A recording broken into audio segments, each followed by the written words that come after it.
What we do at Laverstoke is to produce the best tasting, healthiest food. We start in the soil. We go right through. We say best tasting, healthiest food, follow nature very strictly. And that's in a bit of a way, for me, obvious. We've all developed under a natural environment for thousands of years. Why should we do better under another environment? It's only the last 80 years everything's been screwed up. And then, so we then say slow-growing animals and plants are generally healthy and taste better. And that's because farming has really paid on volume. Don't blame them, but they want a cow to grow as fast and as big, and a chicken and a wheat, whatever it is, because they paid for volume. So we're actually going the opposite direction. And that's why we've got a lot of rare breed and stuff. And then diversity. Diversity, it starts in the soil, in the grasses, in the animals, and back to the soil. And I really followed that. I followed every element, which I've probably got from my first career, is that I always say that in Formula One, if you were 1% down, you're at the back of the grid. In industry, if you're 25% down, you're still one of the front runners. And so I looked at the soil and studied the soil. And for me, the soil is amazingly important. And I'll put it in perspective, is that everything comes from the soil except from the sea. We have a saying is healthy soil, healthy grass, healthy animals, healthy meat and milk, and healthy people. And it can't be anything else. So, I mean, you didn't grow up on a farm. What actually took you into farming, Jody? Yeah, I think my dad grew some vegetables, and my mother never really had desserts. It was always fresh fruit and stuff where like was that. that? In East London, South Africa. And I got chickens, I think when I was about 8 years old. I got day-old chickens, I don't know why. My parents bought the food and everything, and I sold them the eggs. And so I was obviously that way inclined, I suppose, yeah. So later in life, you decided you wanted to go back into farming? Well, it wasn't really farming. It was just producing the best tasting, healthiest food for myself. And you know, I didn't want to do it in a small way like my dad did it. I just thought, let's do it to the best I can ever do it. And I was lucky to have the finance and the time to really go into it like nobody's gone into it really anywhere in the world. A lot of the ways I farmed came from the beginning of the last century, because for me that was the best time for natural farming. It had been developed for thousands of years in a trial and error, and then the fertilizers came in and the money went all behind that, and people forgot about how they used to farm. And what about diversity in pasture? How important is that? Well, I mean, I think diversity at the top is diversity at the bottom as well. There's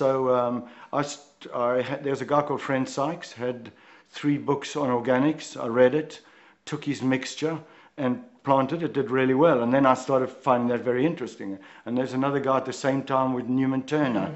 Yeah, and also read that, and then started, you know, pulling that out and doing this, and where I was in compared to where they were and things like this. And then I read through the history of grass development, got to Robert Elliott in 1908, Clifton Park Mix, and that was another holiday where I was studying all 3 books. And then there used to be a magazine which was for research in the mountains in Switzerland and Italy. And they studied the herbs on the taste of the cheese. So then I looked at that, and which were positive, and I pulled some out and I put some in. And we went to 31 herbs, cloves and grasses.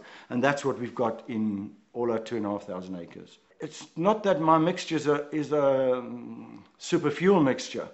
I even took ryegrass out. So I've got no ryegrass. It's old varieties, deep-rooted, bringing the nutrients up. And for me, bringing the organic matter and the air down.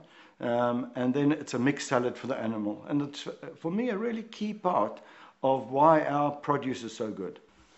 Anyone coming here would notice a lot of grazing animals. So you see grazing animals as important, healthy foods? Oh, very much so. I say that I'm lazy. I let the animals go and collect all the goodness in the different grasses, and then I can have it in a concentrated. You know, again, follow nature. How have we adapted for the thousands of years before? We were eating meat. So I've got pure Herefords, I've got Angus, native Angus, and I've got native like Angus, which is native Angus is one that's not crossed at all. Short legs, flat back, like the old pictures. You know, they look like weightlifters, and they've got fillet steak hanging off every corner. And then we've got middle white pigs, which is an old breed of pig. It's also a rare breed. It's the best tasting in all our taste tests. Our chickens are an outdoor breed that grows very slowly. A normal chicken now today will go 36, 40 days. Ours go over 100 days. Just let me ask you a bit more about the grazing animals. You've gone for buffalo. Why buffalo in particular? Well, it started looking for diversity, actually, and I went to see this farm and liked what I saw, and it follows my theory. It's a slow growing, it's original cow, really, so it's slow growing, produces half the milk, but you can argue that milk is twice as good. It's got twice as much fat, twice as much solids. Our mozzarella has a much fresher, cleaner taste than the Italian mozzarella. Because ours are kept outside, have the sun, graze outside. In Italy, most of them are inside and they bring the food inside. And you can't produce good food like that. So in the great dairy debate about mega dairies, you're definitely for cows outside unpastured. Absolutely. Yeah. I've read a couple of books on sun and how important sun is to us.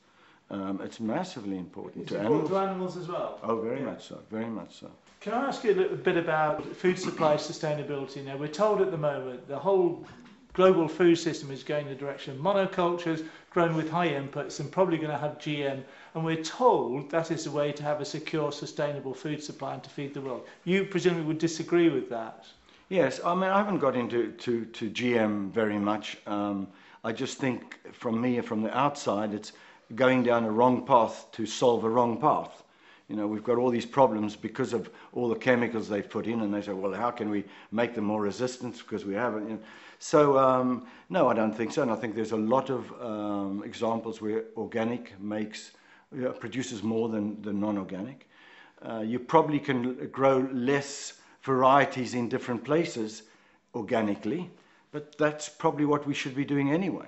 What do you think about the health messages we're given about food, that we must have low-fat foods, that animal fats generally are bad for you? I imagine you don't subscribe to that. No, not at all. I think, first of all, the messages are put out for the bulk of the people, and the bulk of the people eat processed food. I think that processing is the worst, because they put all these things in so it goes smoothly through a machine, or it lasts longer on a shelf, or it looks prettier and stuff like that.